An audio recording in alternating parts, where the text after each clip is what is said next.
ಯೋ ಏನು ನಾನು ಗನ್ನ ಇಟ್ಕೊಂಡು ಅಷ್ಟೊಂದು ಟೆರರ್ ಆಗಿ ಮಾತಾಡ್ತಿದ್ದೀನಿ, ಒಂದು ಸ್ವಲ್ಪನೂ ಅಳ್ಳಾಡದೆ ಅಲ್ಲಿಂದ ಇಲ್ಲಿಗೆ ಬರ್ತಿದ್ಯಾ? ನನ್ನ ಬಗ್ಗೆ ನಿಂಗೆ ಗೊತ್ತಿಲ್ಲ, ಇವ್ರ ಹತ್ರ ಕೇಳಿ ನೋಡು.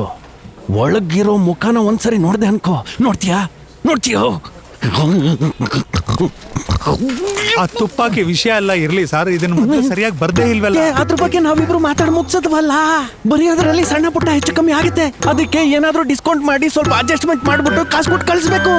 ಯಾಕೆ ಹಿಂಗ್ ಚಿತ್ರಹಿಂಸೆ ಕೊಡ್ತಿದ್ಯಾ? ಸರ್, ನಮ್ಮ ಬ್ಯಾಂಕ್ ಅಲ್ಲಿ ಚೆಕ್ ಅಲ್ಲಿ ಒಂದು ಚಿಕ್ಕ ಸೈನ್ ಅಲ್ಲಿ ಪ್ರಾಬ್ಲಮ್ ಇದ್ರು ಅದನ್ನ ಹಾಗೆ ವಾಪಸ್ ಮಾಡ್ಬಿಡ್ತೀವಿ. ಅದು ನಮ್ಮ ಬ್ಯಾಂಕಿನ ರೂಲ್ಸು. ನೋಡಿ, ನಾನು ನಿಮ್ಗೊಂದು ಐಡಿಯಾ ಹೇಳ್ತೀನಿ, ಅದು ನಿಮಗೂ ಒಳ್ಳೇದು ನನಗೂ ಒಳ್ಳೇದು. ಹೋಗಿ ಒಂದು ಒಳ್ಳೆ ಲಾಯರ್ ನೋಡಿ ಡ್ರಾಫ್ಟ್ ಹಾಕ್ಸ್ಕೊಂಡ್ ಬನ್ನಿ, ನಾನು ಸ್ಯಾಂಕ್ಷನ್ ಮಾಡ್ತೀನಿ. ನಾನು ನೋಡು ಕರೆಕ್ಟ್ ಆಗಿ ಒಂದ್ಸರಿ ನೋಡ್ಕೋ. ನನ್ನ ಕಣ್ಣು ಅವಾಗಿಂದ ಕೆಂಡ ತರ ಸಿಡಿತಾನೆ ಇದೆ. ಕೋಪ ಏನಾದ್ರೂ ದಿಢೀರಂತ ಬಂದು ಎಲ್ಲರನ್ನೂ ಒಂದ್ಸರಿ ಗುಂಡೆ ಚಾಯ್ದೆ ಅಂತ ಅನ್ಕೋ, ಬ್ಯಾಂಕ್ಗೆ ಫೈರ್ ಆಗ್ಬಿಡುತ್ತೆ. ಅಲ್ಲಿ ನೋಡು, ಹೆಣ್ಮಕ್ಳೆಲ್ಲ ಕೆಲಸ ಮಾಡ್ತಾರೆ. ಒಬ್ಬ ಮನುಷ್ಯನ ಕುದಿಯೋ ತರ ಮಾಡಿ ಸಮಸ್ಯೆ ಎಲ್ಲ ಮಾಡೋದ್ ಬೇಡ. ಒಂದು ಭಕ್ತಿ ಮಾರ್ಗದಿಂದ ನಿಷ್ಠೆಯಿಂದ ಕೇಳ್ತಾ ಇದ್ದೀನಿ, ಒರಿಜಿನಲ್ ಗನ್ಗೂ ಒಂದ್ ಮರ್ಯಾದೆ ಬೇಡವೇನಯ್ಯ? ಅಯ್ಯಯ್ಯಯ್ಯಯ್ಯ, ಯೋ ಸಾರ್ಗೆ ಸರಿಯಾದ ರೂಲ್ಸ್ ಅಂಡ್ ರೆಗ್ಯುಲೇಷನ್ಸ್ ಗೊತ್ತಿಲ್ಲ, ಹೋಗಿ ಹೇಳ್ಕೊಂಡು ಕರ್ಕೊಂಡ್ ಬನ್ನಿ. ಬಾರಣ ಹೋಗೋಣ, ಬನ್ನಿ ಹೋಗೋಣ.